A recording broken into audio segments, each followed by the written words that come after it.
जब भी हमारे साथ कुछ गलत होता है, हम तुरंत कह देते हैं, ये तो मेरी किस्मत में लिखा था। लेकिन सच में सोचो, क्या सब पहले से तय है, या हम बस जिम्मेदारी से बचने के लिए भाग्य का सहारा लेते हैं? ओशो इस पूरी सोच को उलट देते हैं। वे कहते हैं, भाग्य कोई फिक्स स्क्रिप्ट नहीं है, यह एक संभावना है। इसे ऐसे समझो, एक बीज के अंदर एक पेड़ बनने की क्षमता होती है, लेकिन हर बीज पेड़ नहीं बनता। क्यों? क्योंकि उसे सही जमीन, सही माहौल और सही देखभाल चाहिए। ठीक वैसे ही हर इंसान के अंदर एक पोटेंशियल है, लेकिन वह पोटेंशियल अपने आप रियलिटी नहीं बनता। मतलब साफ है, आपके अंदर क्या हो सकता है, यह एक तरह का भाग्य है, लेकिन वह सच में क्या बनता है, यह आपकी जागरूकता और आपके चुनाव तय करते हैं। यहाँ एक जरूरी बात, कोई बाहर बैठा आपकी कहानी नहीं लिख रहा।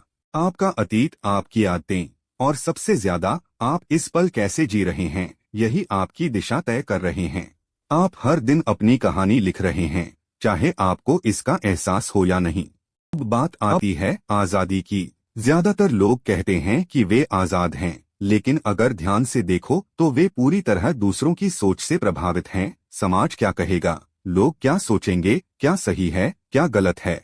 अगर आपके फैसले आपके नहीं हैं, तो आपकी आजादी सिर्फ नाम की है। ओशो कहते हैं, असली स्वतंत्रता का मतलब है भीड़ से अलग खड़े होने की हिम्मत। लेकिन यहाँ एक कैच है, आजादी आसान नहीं है, क्योंकि आजादी के साथ जिम्मेदारी आती है। अगर आप सच में स्वतंत्र हैं, तो फिर आप किसी को दोष नहीं दे सकते। अगर आप गलत फैसला लेते हैं, तो वह आपका है। अगर आप दुखी हैं, तो उसमें आपका भी हाथ है। यही वह पॉइंट है जहाँ ज्यादातर लोग पीछे हट जाते हैं। वे आजादी चाहते हैं, लेकिन उसकी कीमत नहीं चुकाना चाहते।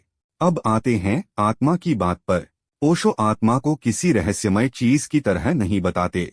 वह कहते हैं, आपके अंदर एक हिस्सा है जो सिर्फ देखता है। आपके विचार बदलते हैं, आपकी भावनाएं बदलती हैं, लेकिन वह देखने वाला हिस्सा वही रहता है। समस्या यह है कि हम उसी को भूल गए हैं और अपने विचारों और पहचान को ही मेहमान बैठे हैं।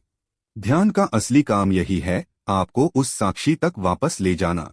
जब आप अपने विचारों और भावनाओं को देखने लगते हैं, तब धीरे धीरे आप उनसे अलग होना शुरू करते हैं, और वहीं से एक अलग तरह की आजादी महसूस होती है। अंत में बात बहुत सीधी है, जिंदगी का कोई बना बनाया अर्थ नहीं है। यह आपको दिया नहीं गया, यह आपको बनाना है। या तो आप बहते रहेंगे, जो मिला जैसा मिला, या फिर आप सच में देखना शुरू करेंगे कि आप क्या बनना चाहते हैं। तो अब सवाल यह नहीं है कि आपका भाग्य क्या है, सवाल यह है कि आप अपने अंदर छुपे हुए उस बीज के साथ क्या कर रहे हैं। क्योंकि संभावना सबके पास है, लेकिन उसे सच में बदलना वह आपके हाथ में है।